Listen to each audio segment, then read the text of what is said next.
যখন দুনিয়ায় হযরত নবী সাল্লাল্লাহু আলাইহি সাল্লাম ভূমিষ্ঠ হলেন, চিন্তায় পড়ে গেলেন আমার কওমের মানুষ আমায় কি বলবে।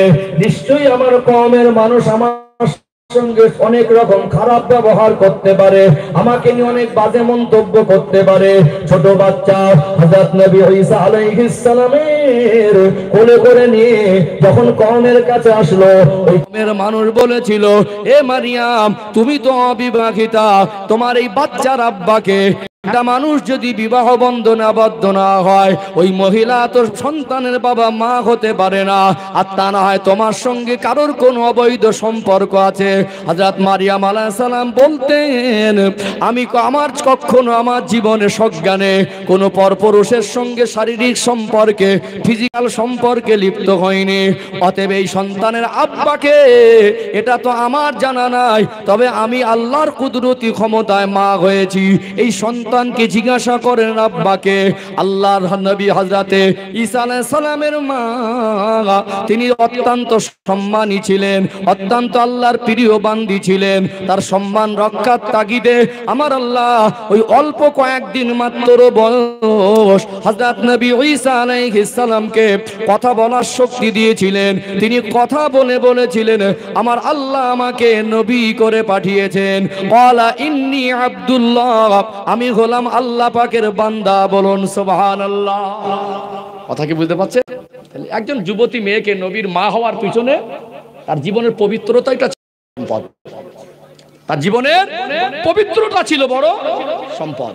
মার জীবন যদি পবিত্র না হয়, মা যদি আদর্শবান না হয়, মার ভিতরে যদি আল্লাহর ভয় না থাকে, মার ভিতরে ইসলামের আলো না থাকে, ওই মায়ের গর্ভে নেক্সট সন্তান আসবে আশা করা যায় না। আগে মা বোনরা গর্ভবতী বাচ্চাকে পেটে নিয়ে সংসারে কত কষ্ট।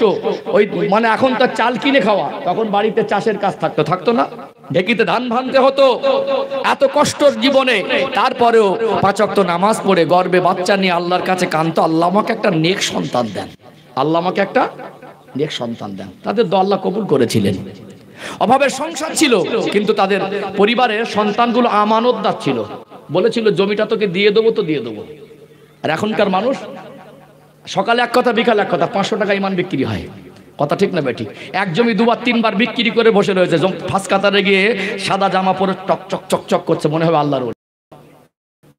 আগেকার মায়েদের মনে, বাবাদের মনে আল্লাহ একটা ভয় ভীতি ছিল না? কথা ঠিক না বেঠিক? তারা কোরআন খতম করতো গর্ভে বাচ্চা নিয়ে, আমার পেটে বাচ্চা, আমি এই অবস্থা একবার কোরআন খতম করব।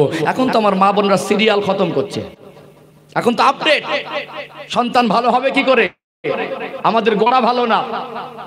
কিছু কিছু লেবু আছে দেখবেন উপরটা খুব চকচকে, ভিতরের ওর প্রজাতি, ওর ভিতরে একটা বৈশিষ্ট্য, যত ভালো জায়গায় লাগান ওই জিনিসটার যে টক জাত যদি হয় কি হবে, উপর থেকে যত চকচকে লাগুক ভিতরে স্বাদটা পাল্টাবে না। কিছু কিছু ফল আছে দেখবেন দেখতে ভালো না, কিন্তু খেতে ভালো।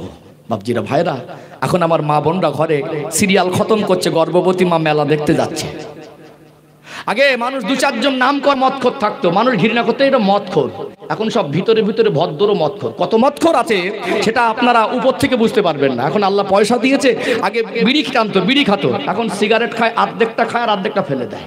পাশ থেকে একজন বলছে ভাই 2টান মারা যেত, আরে আবার একটা ধরাবো। এখন আপডেট হয়েছে, আমাদের ছেলে মেয়েরা ইংরাজি বাংলা পাইল করে কথা বলছে না, ইংরাজি আর বাংলা শব্দ মিক্সড।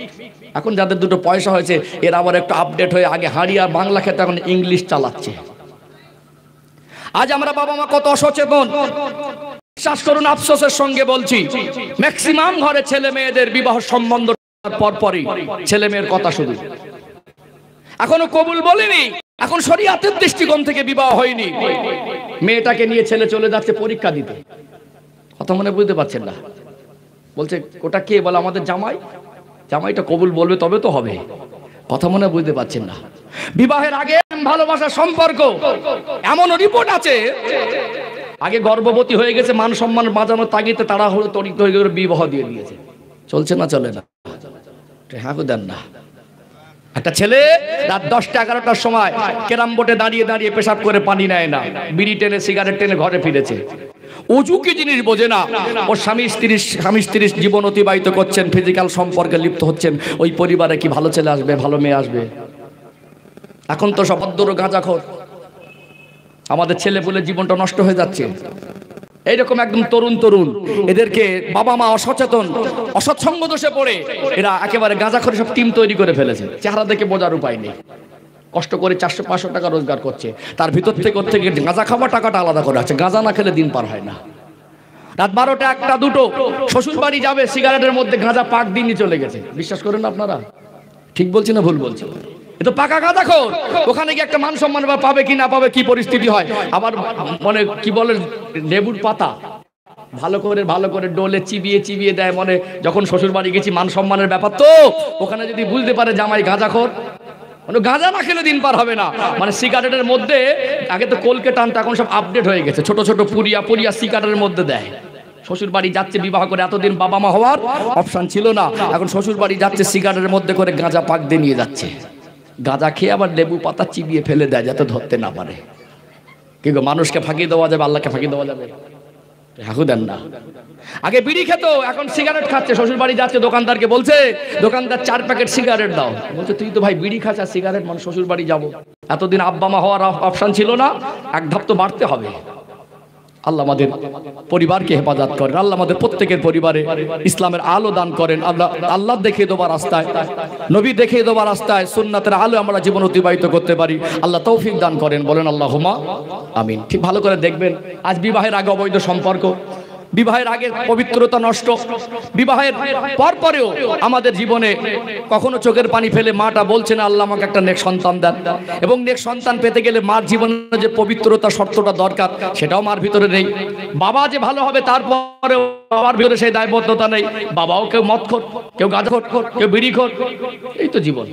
তাহলে এখানে গাড়ি চকচকে করেছি, বাড়ি চকচকে করেছি, মার্বেলস করেছি, টাইলস করেছি, এসি করেছি, কিন্তু আমাদের চরিত্রের পবিত্রতা আমরা করতে পারিনি। আলোচনা কি রাগ করছেন নাকি? কথা বাস্তব না বাস্তব? বাস্তব না বাস্তব? তারপরে এবারে আল্লাহ তারপরে সন্তান দিলেন। সন্তান দেওয়ার পরে দায়িত্ব আছে না নেই? আছে না? তাহলে প্রাথমিক পর্বে বললাম, বাবা মা যদি নেক না হয়, ওই পরিবারের নেক সন্তান আসবে এটা আশা করা যায় না। পৃথিবীর ইতিহাস বলছে, পৃথিবীর ইতিহাস বলছে। চলুন আর একটা দৃষ্টান্ত ছোট করে তুলেই ধরি, তাহলে আর একটু ভিতটা মজবুত হবে ইনশাআল্লাহ। ও ভাইজানেরা, সোনার মানিক যুবকেরা, আব্বারা মায়েরা, আল্লাহর ওলি হযরত মুহাম্মদ ইবনে ইসমাইল বুখারী রাহমাতুল্লাহ আলাইহির কথাটা সংক্ষেপে একটু তুলে ধরে। আজ গোটা পৃথিবীতে যত আলেম আছে, বুখারী শরীফের জ্ঞান অর্জন ছাড়া আলেম হওয়া কি সম্ভব? গোটা পৃথিবীর মানুষ এক কথায় বুখারী শরীফটাকে চেনে কি চেনে না? বুখারী শরীফের নামটা সবাই জানে। অতএব বুখারী শরীফ সহিহ হাদিসের 6টা সিয়াসার সহিহ হাদিসের কিতাবের মধ্যে অন্যতম সম্মানী কিতাব হলো সহিহুল বুখারী শরীফ। বুখারী শরীফ, মুসলিম শরীফ, তিরমিজি শরীফ, আবু দাউদ শরীফ, ইবনে মাজাহ শরীফ, নাসাঈ শরীফ, এই 6টি সহিহ হাদিসের কিতাবের সবথেকে সম্মানী কিতাব হলো বুখারী শরীফ। এই বুখারী শরীফ যিনি লিখেছেন, তার নাম হলো মুহাম্মদ। আমার নবীর নাম হলো হযরত মুহাম্মদ সাল্লাল্লাহু আলাইহি সাল্লাম। আর বুখারী শরীফের লেখক, তার নামটাও আমার নবীর নামে নাম। তার আব্বার নাম হলো ইসমাইল, মুহাম্মদ ইবনে ইসমাইল বুখারী রাহমাতুল্লাহ আলাইহি। পৃথিবীতে কত মানুষ ছিল, কিন্তু বুখারী শরীফের লেখক হওয়াটা কি সৌভাগ্যের ব্যাপার? কি ব্যাপার নয়? কত বড় সৌভাগ্য, কত বড় আল্লাহর ওলি, কত বড় আল্লাহর মাহবুব। প্রত্যেকটা হাদিস লেখার আগে উযু করেছেন, 2 রাকাত নামাজ পড়েছেন, মোটাকামা হালাতে বসেছেন।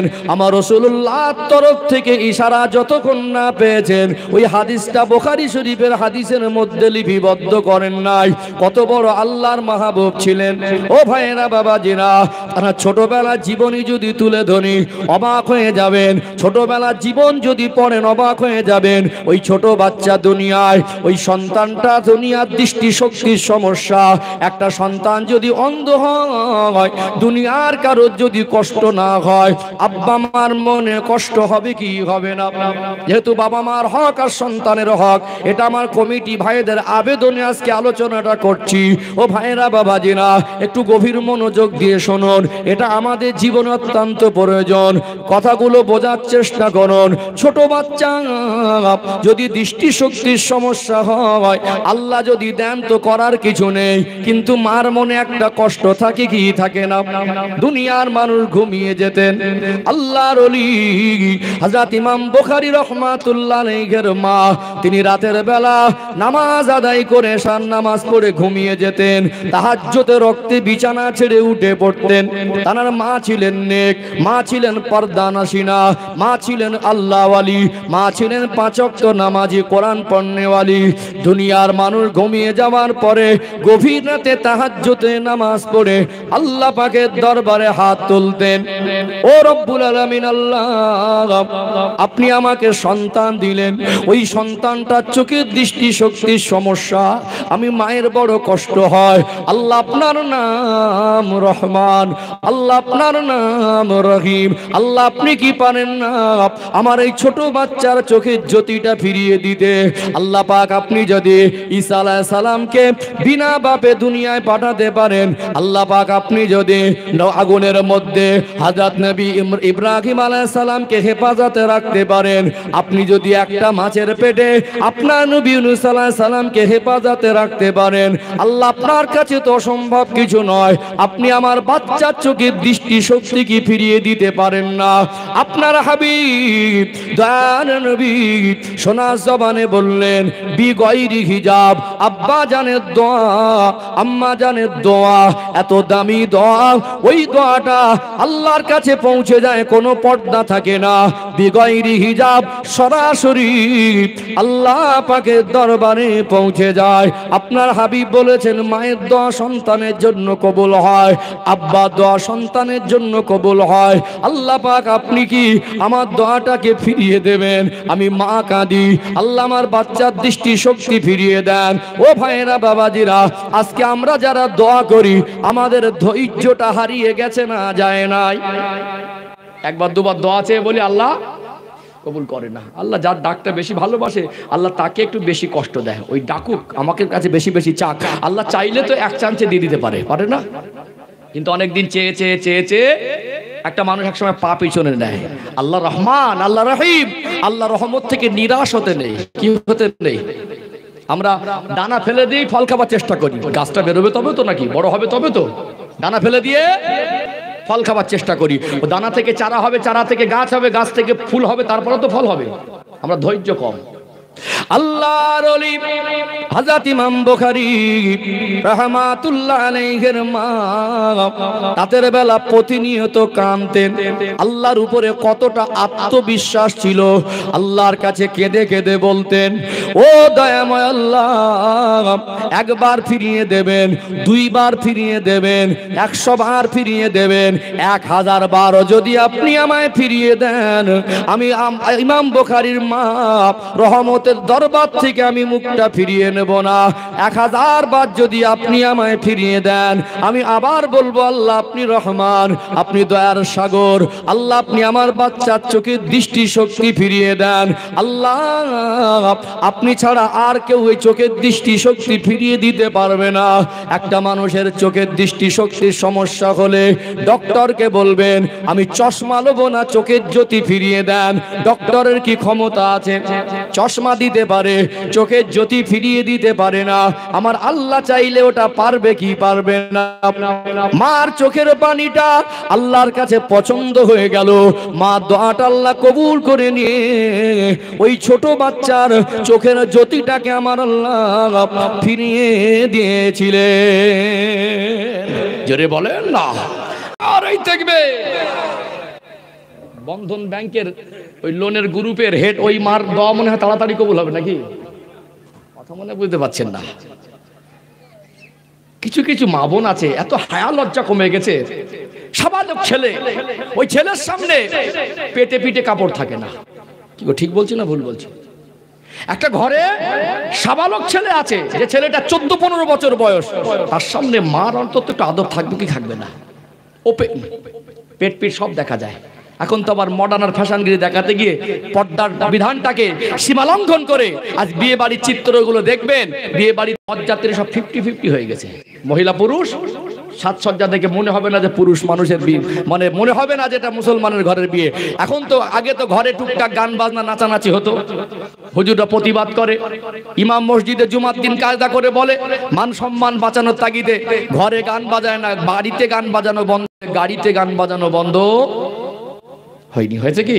বাড়িতে বন্ধ হয়েছে, গাড়িতে হয়নি। আমাদের আদব নেই, আল্লাহর সঙ্গে আমাদের সম্পর্ক ঠিক নেই, আল্লাহ সন্তুষ্ট অর্জন করতে পারিনি। একটা মা চোখের পানি ফেলে দোয়া করেছে, ওই দোয়া কবুল করে আল্লাহ বাচ্চাকে শুধু চোখের জ্যোতি ফিরিয়ে দেয়নি, আল্লাহ তাকে ইমাম বুখারী বানিয়ে দিয়েছে। জোরে বলবেন না? কদিন দোয়া করেছেন? আমরা তো সব বদদোয়া করতে পারি, আমরা বাবা মা বদদোয়া করতে পারি, দোয়া কদিন করেছেন? আল্লাহ আমাদের বোঝার তৌফিক দান করেন। আমরা বদদোয়ায় সব এক্সপার্ট, বদদোয়ায় এরকম আঁচল পেতে বদদোয়া করে, এরকম আঁচল ধরে বদদোয়া করে। বদদোয়া কেন করছেন? খারাপ কাজ করছেন, ছেলেটার হক আদায় করেননি, ক্ষতি করেছেন। আমি আগে আসবো আলোচনায়। আমরা বাবা মা সন্তানের জন্য উচিত তাদেরকে দোয়া করা। আজকে বিশ্বাস করুন, আমি আমার জায়গা থেকে বলি, একটা সন্তানকে আলেম করব বললেই হয় না। বললে কি হয়? একটা সন্তানকে আলেম করব বললে হয় না। আমি গুজরাটে পড়াশোনা করেছি, আমি দেখেছি গুজরাটে সব ধনী মানুষ তখন বলতো, হুজুর আমার ছেলে যা লাগে তাই দেবো, ছেলেটাকে আলেম করে দিতে হবে। হয়নি, পিছলে গেছে। বিহারের থেকে কিছু ছেলে আসতো, একটা কম্বল এক পিঠ বিছাতো, এক পিঠ গায়ে দিত। সারা বছর মাদ্রাসার পরিকাঠামো তো উন্নত ছিল, জুতো ছাড়াও চলে যেত। আমার বাড়ি থেকে যাবার সময় আব্বাজান আম্মাজান যাতে ঠান্ডায় কষ্ট না পায়, বছরে একবার বাড়ি আসতাম, সবটা গুছিয়ে দিত। ওখানে দেখতাম আমাদের কম্বল জামা সোয়েটার সব আছে, ছেলেগুলো ঠান্ডা ঠক ঠক করে কাঁপতো, জুতো কেনার পয়সা থাকতো না, একটা কম্বল এক পিঠ বেচানো, এক পিঠ ঘুমানো। আল্লাহ তাদের বড় বড় আলেম করেছে। আজকে কোরআনের বরকতে কেউ কেউ কাতারে সৌদি আরবে ইমামতি আর মুয়াজ্জিনগিরি করছে। এটা কিসের বরকত? কথা বোঝা যায়নি। এখন মনে মনে করি জীবনে অনেক জানাজা পড়েছি, অনেক মানুষের জানাজা হাজির হয়েছি, আমারও তো একদিন জানাজা হবে। আমার ছেলেকে যদি আল্লাহর কাছে দোয়া করি, আল্লাহ একটা ছেলেকে যদি আলেম করতে পারি, এই দোয়া করতে পারি, আল্লাহ আমার সন্তানকে আপনি আলেমদের অন্তর্ভুক্ত করে নেন। এখন বলি, আল্লাহ আমার ছেলেদের, ভাইপোদের, ভাতিজাদের, ভাগনাদের, আল্লাহ আমার পরিবার বংশধরের মধ্যে হাক্কানি আলেম দেন। কি গো, দরকার আছে না? দরকার আছে না? তাহলে আমরা সন্তানের জন্য দোয়া কজন চেয়েছি বলেন তো? এই দোয়া চাওয়ার সময় মসজিদেই চাইনি, এক সপ্তাহ উজুই করিনি, এক সপ্তাহ একবার দরুদ শরীফ পড়িনি, এক সপ্তাহ একবার জবান থেকে আল্লাহই বলিনি। এত ব্যস্ত হয়ে গেছি আমরা, আল্লাহর সঙ্গে আমাদের সম্পর্ক করার সময় হয় না। গাছের ফল নাকি বলে দিলাম, হয়ে গেল। ভিত তৈরি করেন, ভালো জাতের ফল যদি হয় আর মাটি যদি ভালো হয়, হবে। ঠিক বলছি না ভুল বলছি? ইমাম বুখারী হুজুরের জীবনী পড়ে দেখবেন, অন্ধ বাচ্চাটাও আল্লাহ শুধু তার মার একটা অবদান, তার মার চোখের পানি, তার মার জীবনের পবিত্রতা, আর তার মার জীবনের আল্লাহ ওয়ালি, আল্লাহ সন্তুষ্ট জীবন, আল্লাহর কাছে এত কান্না কেঁদেছে, আল্লাহ শুধু চোখের জ্যোতি।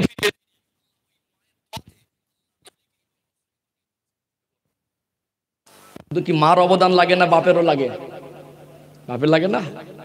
এখন তো আমাদের, আমি হুজুর আমারও সংসারে কতটা হারাম আর হালাল বুকে হাত দিয়ে বলতে পারবো না 100% হালাল, তবে একটা হারাম থেকে বাঁচার চেষ্টা করা আর একটা প্রকাশ্যে হারাম গ্রহণ করা, দুটোর মধ্যে পার্থক্য আছে না নেই?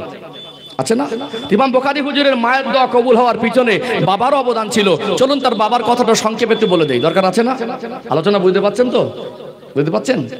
ও ভাই জানেরা, সোনার মানিক যুবকেরা, আব্বারা মায়েরা, আল্লাহর ওলি হযরত ইমাম বুখারী রাহমাতুল্লাহ আলাইহির মায়ের দোয়া আল্লাহ কবুল করে নিয়ে তানার চোখের জ্যোতিটা ফিরিয়ে দিয়েছিলেন। কিন্তু তানার আব্বার জীবনটাও দেখবেন, তানার আব্বার জীবনে কতটা আল্লাহর ভয় ছিল, কতটা আল্লাহ রসুলের ভালোবাসা অর্জন করেছিলেন। তিনি মস্ত বড় আল্লাহর মাহবুব বান্দা ছিলেন। মুমূর্ষ অবস্থা, ইন্তেকালের আগে অসুস্থ হয়ে গেলেন, বিছানা সজ্জা হয়ে গেলেন। আল্লাহর ওলি হযরত ইমাম বুখারী রাহমাতুল্লাহ আলাইহির আব্বা অসুস্থ।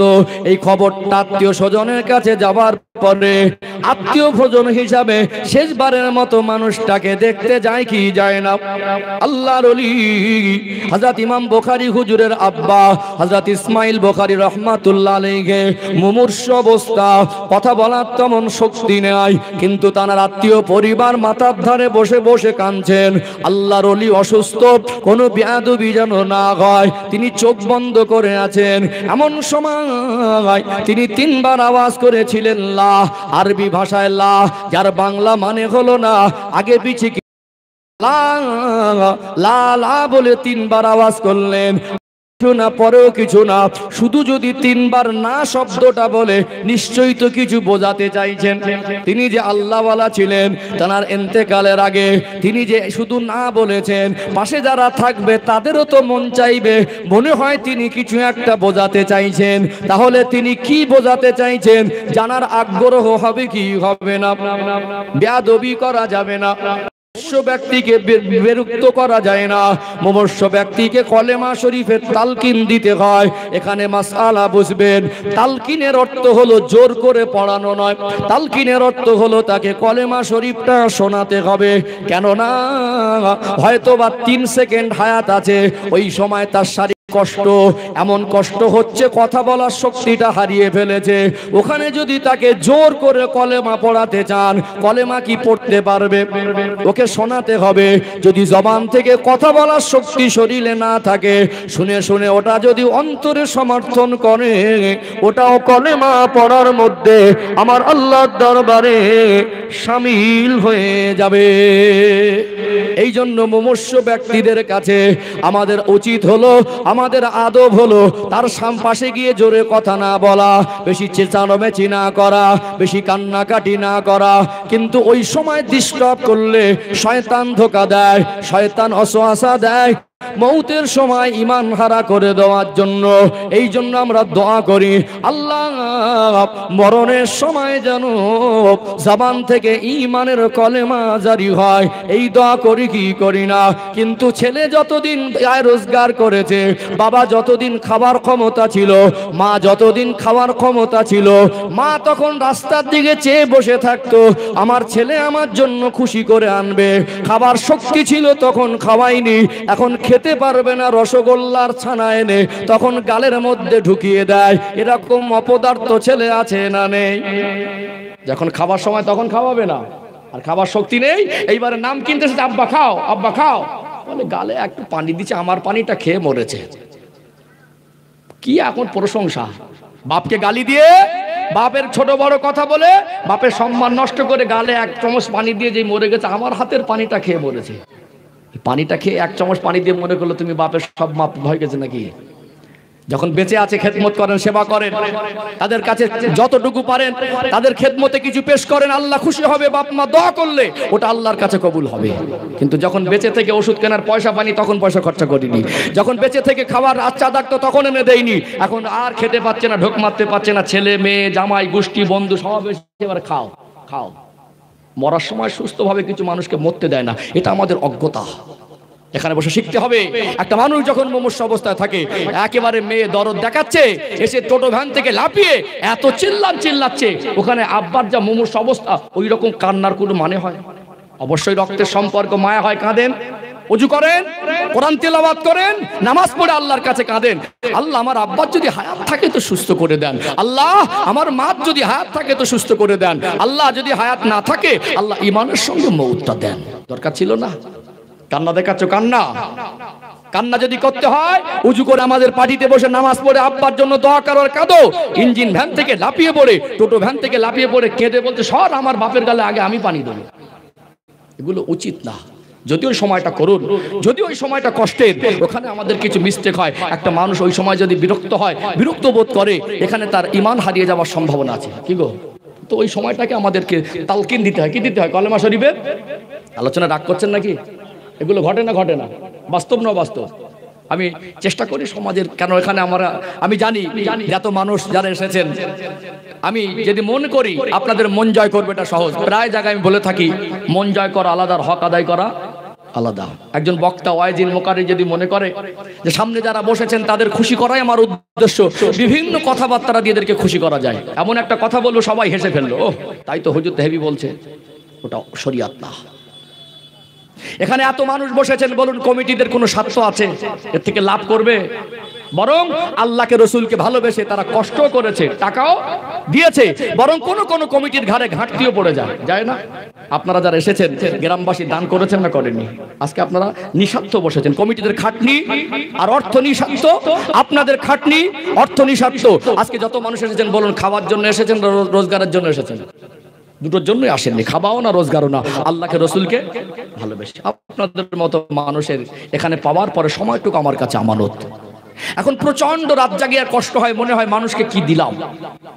মাঝে মাঝে সমাজে বিভিন্ন ফিতনা, বিভিন্ন রকম যে ফেসবুকে দেখেন দলাদলি ঝগড়া মারামারি, এগুলো দেখি মনে কষ্ট হয়। আমার কওমের মানুষের জীবনে নামাজ এলো না, আজও ভালো করে উজু করতে পারে না, আজও 50% মানুষ মুসলমান শব্দের অর্থটাই বোঝে না। তাদের কিনে আমরা ঝগড়া মারামারি দলাদলি হিংসা হিংসি এই সমস্ত দলবাজি, এগুলো আমার নিজের থেকে অন্তরে খুব কষ্ট হয়। কোন জগতে আছি? তারা আমাদেরকে এত শ্রদ্ধা করে, এত ভালোবাসে, আমাদেরকে ভালো একটা জামা পরতে দেখে, ভালো একটা পোশাক পরতে দেখে, আমাদের ভালো গাড়ি চড়তে দেখে মনে করে হুজুর হয়তো আল্লাহর ওলি। বিশ্বাস করুন, আমি মনে করি আজ থেকে সব থেকে মজলিসের নিকৃষ্ট আমি, আর গোটা পশ্চিম বাংলার মধ্যে সব থেকে অযোগ্য আর নগণ্য আমি।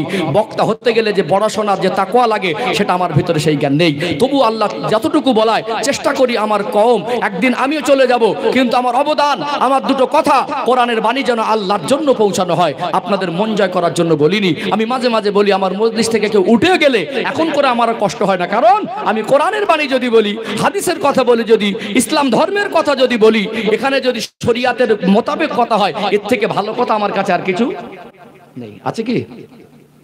পৃথিবীতে সব থেকে নিকৃষ্ট মানুষগুলোর কাছে নবী কোরআন নিয়ে দিনের দাওয়াত দিয়েছেন। আল্লাহ রসুলের উত্তম আদর্শ আর কোরআনের বাণীর মাধ্যমে আল্লাহ তাদের কঠোর দিলটাকে নরম করে দিয়েছেন। বলুন না সুবহানাল্লাহ। আমরা যদি সেই স্বচ্ছ মন নিয়ে একটা মানুষকে বুকে জড়িয়ে ধরে ভালোবেসে তার ভুলটা ধরিয়ে দিতে পারি, তার জন্য দোয়া করতে পারি, আল্লাহ চায় তো একদিন হেদায়েত হবে। হেদায়েতের মালিক তো আমি না। কথা ঠিক বলছি না ভুল বলছি? এই জন্য কখনো আলেমরা কোনো কথা বলে কাউকে আঘাত দেওয়া বা কষ্ট দেওয়ার জন্য নয়। আমি 2 ঘন্টার মেহমান, কেন কষ্ট দেবো? কথা কি বুঝতে পারছেন? এই কথাগুলো একটা মানুষ যখন সত্যি যখন মুমূর্ষ অবস্থায় থাকে, তখন ঘুরিয়ে কেউ বললো আমার আব্বার মরণের সময় কষ্ট দেখে আমার পানি উঠছিল, হুজুর আপনি কি বুঝবেন? আমি তো মানুষ, আমিও কি বুঝিনি? কষ্ট হোক, কান্না আসুক, খেদমত করেন, একটু গালে পানি দিতে হয় দেন, তার মানে ওখানে বিরক্তি করা না, ওখানেই চেঁচিয়ে কাঁদতে হবে এমন নয়। মুখ বন্ধ রেখেও তো কাঁদা যায়, হ্যাঁ দেন না, কাঁদা যায় না? কাঁদতে হবে কার কাছে? কাঁদতে হবে আল্লাহর কাছে। কিন্তু বাপ মার জন্য কি করছেন? ওই যে লাফিয়ে পড়লেন, আপনার পর্দা তো নেই, আপনি তো সেই দিন নামাজও পড়েননি, তাহলে আপনার উচিত ছিল ফজরের নামাজ পড়ে আব্বার জন্য দোয়া করা, আপনার উচিত ছিল কোরআন তেলাওয়াত করে আব্বার জন্য দোয়া করা, আপনার উচিত ছিল তাহাজ্জুদ রক্তে উঠে আব্বার জন্য সুস্থতার জন্য দোয়া করা। আমরা সেই দোয়াগুলো করিনি। আমাদের কিছু নিয়ম পদ্ধতি উল্টো হয়ে যায়। মরণের সময় খাও খাও, সবাই গালে খাবার দেওয়ার জন্য ব্যতিব্যস্ত হই। এগুলো থেকে আমরা সাবধান হব। বলেন ইনশাআল্লাহ। বুঝতে পারছেন আলোচনা? মনে আছে কোথায় ছেড়েছি? ইমাম বুখারী হুজুর আব্বা অসুস্থ, মনে আছে তো?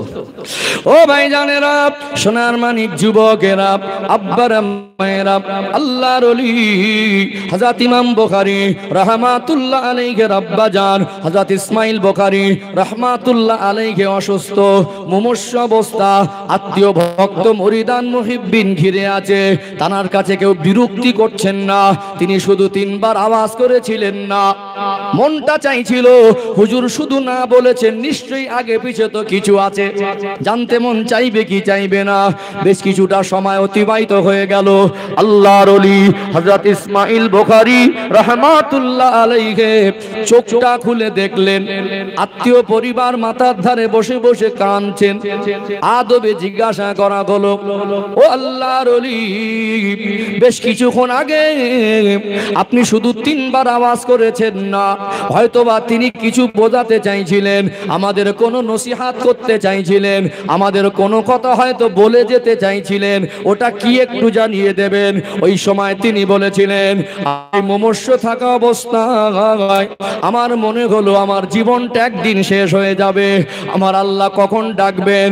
আজ যদি এই মুহূর্তে আমার আল্লাহ মওত দেন, তাহলে আমার এই জীবনে আমি যা করেছি টোটাল এই জীবনের হিসাব দেওয়ার জন্য আল্লাহর সামনে দাঁড়াতে হবে। বলুন তো আল্লাহর সামনে দাঁড়াতে হবে কি হবে না? মুমূর্ষ অবস্থায় তিনি ভাবতে ভাবতে তার আখিরাতের দিবসের কথাটা মনে করেছিলেন, তিনি হিসাব দেবেন সেই কথাটা তিনি মনে করছিলেন। এমন সময় তার খেয়ালটা ওই জায়গায় ডুবে গেল, আল্লাহর সামনে আমি দাঁড়াবো, আমার আল্লাহ যদি জিজ্ঞাসা করেন, ও ইমাম বুখারীর আব্বা, ও ইসমাইল বুখারী, দুনিয়ায় তোমায় পাঠিয়েছিলাম আমি আল্লাহ, দুনিয়ায় তোমায় হায়াতে জিন্দেগি দিয়েছিলাম, তুমি ওই দুনিয়া জীবনে আমি আল্লাহর হুকুম কতটুকু কতটুকু পালন করে এসেছো। ওই দিন আল্লাহকে বলবো নামাজ পড়েছিলাম, রোজা রেখেছিলাম, হজ করেছিলাম, কুরবানি করেছিলাম, দান খায়রাত করেছিলাম, মুরাকাবা মুশাহাদা করেছিলাম। আল্লাহ, আমি যা ইবাদত করেছি আমার জীবনের কোন ইবাদত খাঁটি এটা আমার বলার ক্ষমতা নাই। তবে আল্লাহ আমি গুনাহগার, আপনার কাছে একটা আমল আমি খাঁটি আমল নিয়ে এসেছি। আমার জানা মতে আমার সজ্ঞানে আমি জীবনে যা রোজগার করেছি ওই রোজগার ইনকাম অফ সোর্সের ভিতরে আমি হারাম শব্দ একটা জিনিস ঢোকাইনি। একটা অর্থের কানা, একটা সম্পদের কানা আমার হারাম বলে কিছু অর্থের মধ্যে ঢোকাইনি। আল্লাহ, আমার এই আমলটা আমার জীবনের খাঁটি আমল। আমি যা রোজগার করেছি পুরোটা হালাল, এতে হারাম সম্পদ যারা ঢোকাইনি। আমার আল্লাহ জিজ্ঞাসা যদি করেন, ও ইমাম বুখারীর আব্বা, তুমি এটা কি ঠিক বলছো, সত্য বলছো? ওই সময় তিনি এই গভীর ভাবনায় তিনি ডুবে গিয়ে তিনি জোর করে 3 বার আওয়াজ করেছিলেন, না না না। আল্লাহ আমার জানা মতে আমার সজ্ঞানে আমার সম্পদের মধ্যে ইনকামের মধ্যে সামান্য যাররা হারাম শব্দ ঢোকাইনি। তার জীবন কত পবিত্র ছিল, অতএব তার মায়ের দোয়া কবুল হওয়ার পিছনে তার আব্বার জীবনের এই অর্থের উপার্জন, তার আব্বার জীবনের সম্পদ উপার্জনে সামান্য যাররা হারাম ঢোকাইনি। এই হালাল রুজি উপার্জনকারী স্বামী, তার পরিবারের নেক স্ত্রী, আরে হালাল রুজি ভক্ষণকারী স্ত্রীর দোয়া আল্লাহর দরবারে সহজে কবুল হয়। চলুন সুবহানাল্লাহ। আজকে আমরা এই বন্ধনের লোনে সব ডুবে গেছি। কি গো, ডুবে গেছি না? ভাবি না আমাদের বৈশিষ্ট্য কি? আমরা ইমানদার, বিশ্বাস করুন সংখ্যায় কম হলে আজও মানুষ আছে। আমরা আমাদের পরিচয়টুকু হারিয়ে ফেলেছি। আমরা কোন ইমানদার? একটা মানুষ আল্লাহ যদি অসন্তুষ্ট হয়ে, নারাজ হয়ে, নাখোশ হয়ে কোন এলাকায় গজব দেন, আল্লাহ কখনো কখনো রহমতের পানি যদি বর্ষণ করে দেন, আমরা বলি খরা হয়েছে, বলি না? বলি কি বলি না? একটা মানুষ কতটা লম্বা হতে পারে? দাঁড়িয়ে যদি দোয়া চান চোখ আর জমিনের মাটির দূরত্ব 5 ফুট কম বেশি হবে, আর বসে যদি দোয়া চান চোখ আর জমিনের দূরত্বের মাটি 3 ফুট কম বেশি হবে। হবে কি হবে না? এই ইমানদার মানুষ এ যদি হালাল রুজি উপার্জন করে, 5 ওয়াক্ত নামাজ পড়ে, দুনিয়া আল্লাহ রাসূলের কথা মতো জীবন যাপন করে, এই মানুষটা দাঁড়িয়ে কাঁদবে আর বসে কাঁদবে। এর চোখের পানিটা 5 ফুট আর 3 ফুট উপর থেকে জমিনে পড়ার আগে কয়েক হাজার ফুট উপর থেকে আল্লাহ রহমতের পানিটা জমিনে এসে যায়। জোরে বলবেন না? আজকে আমরা ভুলে গেছি আমাদের পরিচয়। আজ থেকে 30-40 বছর আগের চিত্র। আমার এই ডাইনে বামে অনেক মুরব্বী বাবাজি বসে আছেন, আমার সম্মান পাত্র। আমার বয়স আবার 38 কম বেশি হবে। এখন আমার এই 38 বছর কম বেশি বয়সে আমি তো 50 বছর আগের জিনিস আমি সাক্ষী না। আজও পর্যন্ত আপনারা যারা মুরব্বী আছেন আমার কথা একমত হবেন। একটা সময় এই রহমতের পানি বন্ধ হয়ে গেলে মানুষ ময়দানে গিয়ে কেঁদেছে, চোখের পানি ফেলেছে, আর পানি সাথে করে নিয়ে ঘরে ফিরেছে। এরকম ইতিহাস আছে না নেই? একটু হাহুদান না, আছে না নেই? ঢোলা এলাকা মানে ফকির সাহেব হুজুর, আমি পাশে কালকে ঢোলাতেই কালকে মাহফিল করেছি, দক্ষিণ জনার্দনপুর পাশেই, কালকে ওখানে এসেছিলাম। তো সম্মানিত ভাইরা বলুন, এরকম ইতিহাস আছে না নেই? আছে না? তাদের ঘর কি খুব ভালো ছিল? তারা মাটির ঘরে থেকেছে, সুদ আর ঘুষের টাকা নিয়ে তারা মার্বেল দিয়ে পাকা ঘর করার স্বপ্ন দেখিনি। তারা ফ্যান চেয়ে, আমানি চেয়ে, বিবি আর বাচ্চার মার মুখে হাত তুলে দিয়েছে। তারা বন্ধনের ব্যাংক খুঁজতে যায়নি। হিসাব যদি বলে আমাদের থেকে তার অভাব বেশি ছিল, আমাদের থেকে তাদের অর্থের দরকারটা বেশি ছিল, কিন্তু তারা যখন যায়নি, আমাদের অর্থের দরকার তাদের মতো নেই, আমরা যাচ্ছি মানে কি তাদের থেকে আমাদের ঈমান দুর্বল না? একটু হ্যাঁ দেন না, রেসপন্স দেন। আজকে দেখুন আলেম বেড়েছে, বক্তা বেড়েছে, নামাজি বেড়েছে। গ্রামে একটা হাজি সাহেব থাকলে কত সম্মান, এখন হাজি বেড়ে গেছে, বিচারক বেড়েছে, পণ্ডিত বেড়েছে, বিদ্বান বেড়েছে, ইসলামিক স্কলার বেড়েছে। আজকে আল্লাহ না করুক, আল্লাহর কাছে দোয়া করি আল্লাহ যেন আযাব গজব না দেন। যদি এরকম কোনো পরিস্থিতি হয় আমরা গিয়ে কাঁদবো আর পানি দিয়ে দেবে, এই ভরসাটুকু কমজোর হয়ে গেছে। 50 বছরে ঘর বাড়ি, জামা কাপড়, খাদ্য খোরাক সব আপডেট করেছি, কিন্তু অন্তরে আল্লাহর সঙ্গে সে সম্পর্কের ভালোবাসার জায়গাটা আমাদের আপ ডাউনটা বেশি হয়ে গেছে। কথা ঠিক না বেঠিক? এটা খুব গভীরভাবে বুঝতে হবে, তবেই বোঝা যাবে। একটা মানুষ যদি হালাল রুজি না খায়, সজ্ঞানে যদি হারামের সঙ্গে জুড়ে যায়, হারাম করে দোয়া আল্লাহর দরবারে কবুল হওয়া শর্তের মধ্যে পড়ে না। কবুল হতে কি খেতে হবে? কি খেতে হবে? হালাল খাদ্য।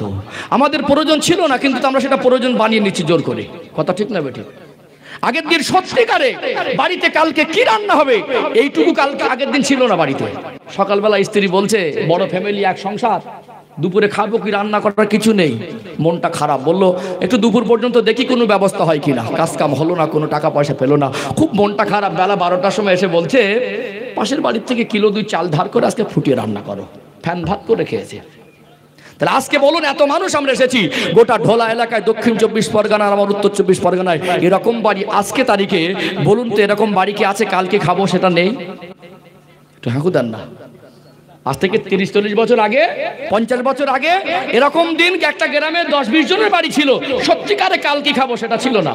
কিন্তু আজকে একটা মানুষ খুঁজে পাবেন না যে কালকে খাবো সেটা নেই। কিন্তু আমরা তারপরে সুদ ঘুষের মধ্যে জুড়ে গেছি না যাইনি? ঠাকুর দেন না। এখন লটারি কাটতে যাচ্ছি। কি কাটতে যাচ্ছি? লটারি কাটতে যাচ্ছি। রুজির মালিককে সবাই বলেন আল্লাহ। এর অনেক আলোচনা আছে, আমি একটু বাবা মার আলোচনার দিকে আসছি, তো আমি খুব বেশি যাব না, কারণ একটা ব্যাপার আছে, আমি যে আলোচনার লাইনটা ধরেছিলাম ওই লাইন ধরেই যাচ্ছি। আলোচনা বুঝতে পারছেন তো? তাহলে আমরা যদি হালাল রুজি উপার্জনকারী হই, আর আমাদের পরিবারের যদি স্ত্রীদের জীবন পবিত্র হয়, আমরা যদি নেক সন্তানের কামনা করি, আল্লাহ আমাদের পরিবারের নেক সন্তান দেবে কি দেবে না? ঠাকুর দেন না, দেবে না ইনশাল্লাহ। আমরা সচেতন হই, আল্লাহ আমাদেরকে পবিত্র জীবন তৈরি করার তৌফিক দান করেন, বলেন আল্লাহুম্মা আমিন। অনেক ভালো পরিবেশ, মাঝে মাঝে আমি এইসব এলাকায় একটু কম আসি, দেখেছেন আমার প্রোগ্রামগুলো হাওড়া, হুগলি, বিশেষ করে আমি উত্তরবঙ্গে সময়টা কাটাই ঠান্ডার সময়। আমার উত্তর দিনাজপুর, দক্ষিণ দিনাজপুর, কোচবিহার, আবার আসামে যাব। মালদা জেলাটা আমার একটা ফেভারিট জায়গা, খুব ভালোবাসার মানুষ আমাকে ভালোবাসে, ভালো কথা বলে তৃপ্তি পাওয়া যায়। বড় বড় মাহফিলে শিক্ষিত মানুষও থাকে, গুছিয়ে কথা বললে বোঝে। কিছু কিছু এলাকায় গিয়ে সুর টানের পাগল, কোরআন হাদিস বোঝার মেজাজ নেই, শুধু সুর দাও, গজল বলো, পাগল হয়ে যাবে। আমি সুরেরও বিরোধী না, গজলের বিরোধী না, আমি নিজের সুর দিয়ে কথা বলি। কিন্তু আমাদের উদ্দেশ্য তো কোরআন হাদিস বোঝা, আমাদের উদ্দেশ্য তো জীবনে ঘাটতি পূরণ করা, আমার উদ্দেশ্য তো আল্লাহকে সন্তুষ্ট করা। কথা ঠিক না বেঠিক? এই জন্য কিছু কিছু পরিবেশে কথা বলে তৃপ্তি পাওয়া যায়। আলহামদুলিল্লাহ আজকে বহু মানুষ এসেছেন, ভাবছিলাম ফার্স্ট টাইম দেবে কি হয়, এতগুলো মানুষ এসেছেন, একটু প্রাণ ভরে তাকবীর দান তো, না এই তাকবীর। এটা একটা আলাদা জিনিস, সব জায়গায় নেই। কোন কোন জায়গায় দরুদ শরীফ পড়ার থেকে ঘাম ঝরে যায়, এত করে বলে মুখ খোলে না। কোন কোন এলাকায় এই সুবহানাল্লাহ বলতে বলেও বলে না। কিছু কিছু জায়গায় দাদা হুজুর কেবলা তৈরি করা বাগান, কি বলেন? এই যে তৈরি করা বাগান, এর ভিতরে তাকবীরের ভিতরে একটা আলাদা মাধুর্য থাকে। একটু প্রাণ ভরে আওয়াজ দেন তো, নারে তাকবীর। আলহামদুলিল্লাহ, আলহামদুলিল্লাহ। আরেকটু প্রাণ ভরে নারে তাকবীর। সিলসিলায়ে হক মুজাদ্দিদে জামান আহলে সুন্নাত ওয়াল জামাত, নারে তাকবীর। ফটিকবেড়িয়া, মাঝের পাড়া গ্রামবাসী বিন্দু, এ মাহফিলের কমিটির সাহেবানগণ, আজকে মাহফিলের শ্রোতাগণ, নারে তাকবীর। আলোচনা বুঝতে পারছেন তো? পরে ভাইটাল কিছু কথা বলবো ইনশাআল্লাহ। চলুন একটু দরুদ শরীফ না পড়লে মজলিসের হক আদায় হয় না, আর রহমত বর্ষণও হয় না। এই জন্য সংক্ষিপ্ত আকারে একবার দুবার দরুদ শরীফ পড়ে নিয়ে আমি মূল আলোচনায় ফিরে আসবো। সময় তো হয়ে আসছে, আর এই সময়টা যতটুকু পারি শেষের দিকে একটু গুরুত্বপূর্ণ কথাগুলো তুলে ধরবো ইনশাআল্লাহ। একবার মহব্বতে দরুদ শরীফ, আল্লাহুম্মা সাল্লি আলা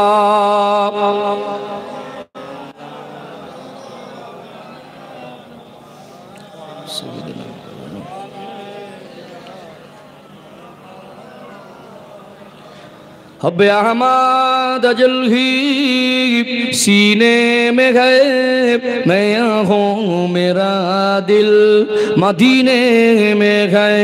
फूल तो फूल काटूं क्या हुस्न है, लुत्फ़ जन्नत से बढ़कर मदीने में गए। अल्लाहुम्मा सल्ली अला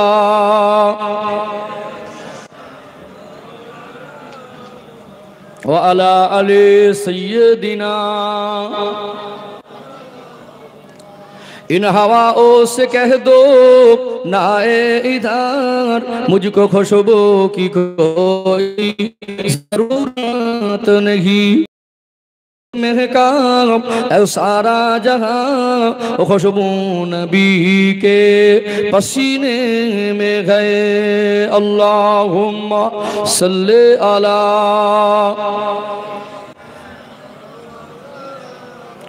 व अला अली सय्यदिना।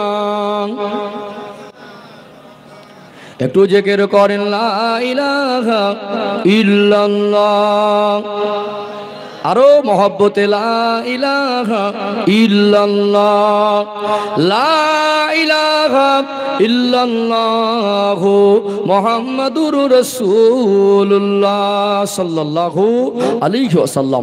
সবাই বলেন হাসবি রব্বি জাল্লাল্লাহ।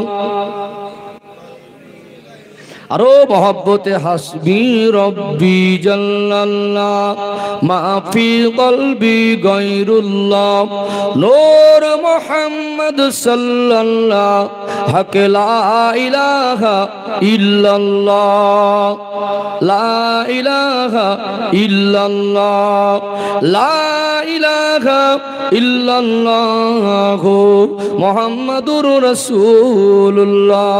আল্লাহুম্মা সাল্লি আলা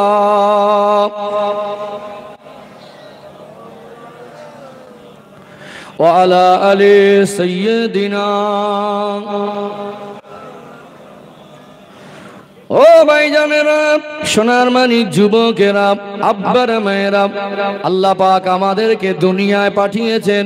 আমার আল্লাহ আমাদেরকে হুকুম করেছেন 28 নম্বর পারার 19 নম্বর পৃষ্ঠা 114টি সূরার ভিতরে যে সূরার নাম হলো সূরা আত-তাহরিম। সূরা আত-তাহরিমের 6 নম্বর আয়াত আল্লাহ পাক জানিয়ে দিলেন, ওরে আমার বান্দা বান্দিরা, হে বিশ্বাসী বান্দা বান্দি, ইয়া আইয়ুহাল্লাযীনা আমানু, হে ঈমানদার বান্দা বান্দিরা, জাহান্নামের আগুন থেকে নিজে বাঁচো, আহল পরিবার বর্গকে বাঁচাও। কু আনফুসাকুম ওয়া আহলিকুম নারা, নিজেও বাঁচতে হবে আর আমার পরিবারকেও বাঁচানোর দায়িত্ব আমার উপরে আছে না নেই? মনে করুন একটা দরিয়া, একটা নৌকায় করে কোনো একটা নদী, চওড়া নদী আর খেয়া পার হচ্ছেন। হঠাৎ ওয়েদারের নিম্নচাপের কারণে ঝড় উঠে গেল। ওই ছোট ডিঙি নৌকাটা যদি মাছ দরিয়ায় ডুবে যায়, আমি যদি সাঁতার কাটতে না জানি, আমার যদি সাঁতার কাটার ক্ষমতা না থাকে, আমার নিজের জান বাঁচানোটা দায় পড়ে যাবে কি যাবে না? তার সাথে সাথে আমার চোখের সামনে যদি আমার ফুটফুটে সোনার মানিক বাচ্চাটা যদি ডুবে যায়, আমি নিজে যদি সাঁতার না জানি, আমি নিজেকেও বাঁচাতে পারবো না, আর আমার বাচ্চাকে কি সাহায্য করতে পারবো? ভালো করে যদি সাঁতার জানে, নিজে হয়তো 2 ঘট পানিও খেলে কমসে কম আত্মরক্ষাটুকু করা যায় কি যায় না? তার সামনে যদি তার সোনার মানিক কলিজার টুকরা বাচ্চাটা হাবুডুবু খায়, আব্বা হয়ে মা হয়ে সহ্য করতে পারবে না। ক্ষণেকের জন্য সাহারা হয়ে একটু উঁচু করে ধরে রাখা যাবে কি যাবে না? এই জন্য প্রত্যেকের নামাজি হতে হবে। কি হতে হবে? পরেশগার হতে হবে, বাবা মাকে দায়িত্ববান হতে হবে। আল্লাহ নিজেকে ভালো হতে বলেছেন, জাহান্নাম থেকে বাঁচতে বলেছেন, আহাল পরিবার বর্গকে বাঁচাতে বলেছেন। নিজে যদি হাজি হই, নিজে যদি নামাজি হই, হজ যাকাত কুরবানি জিকির আসগার আল্লাহর হুকুমগুলো পুঙ্খানুপুঙ্খানুরূপে পালন করি, ছেলে মেয়ের হক যদি আদায় না করি, জান্নাতে যাওয়া যাবে না। ও ভাইরা বাবাজিরা, আল্লাহ পাক যখন আমাদেরকে সন্তান দেন, আজ সমাজে পরিবর্তন হয় না কেন? এত বেনামাজি কেন? এত পর্দানাসী না, এত বেপর্দা কেন? এত গাঁজাখোর মদখোর কেন?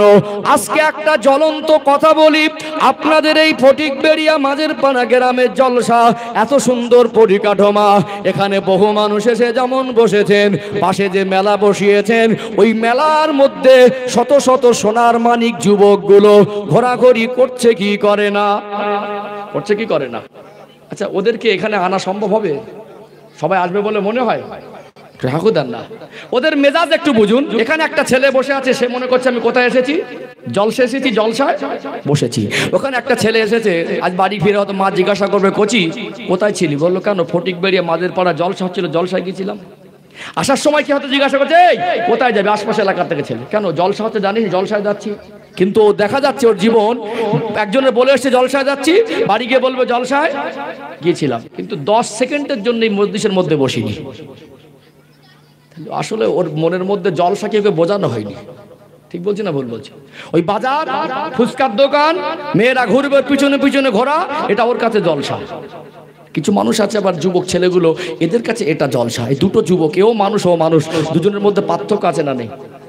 এদের জীবনের সঙ্গে আল্লাহ রসুলের সম্পর্কটা গভীরতা আছে। এদের আল্লাহ রসুলের সম্পর্কের কারণে আল্লাহকে রসুলকে ভালোবেসে ওটা ওদের কাছে ঘৃণার জায়গা মনে হয়েছে, এটা ওর কাছে উপযুক্ত মনে হয়েছে, আর ওটা ওর কাছে উপযুক্ত মনে হয়েছে। তার মনে জীবনে ইসলাম শিক্ষার ঘাটতি আছে না নেই? আছে না? এখানে আমি হুজুর 2 ঘন্টা ওয়াজ করে ওই মেলা কমিটিকে এখানে বসাতে পারবো? আমি হুজুর এখানে বসে ওয়াজ করে কাল থেকে ওই মেলা জলসা যারা ঘুরছে ওরা নামাজি হয়ে যাবে? তাহলে হয় না কেন, হবে কিভাবে? একটু আর পর্যালোচনা দরকার আছে না?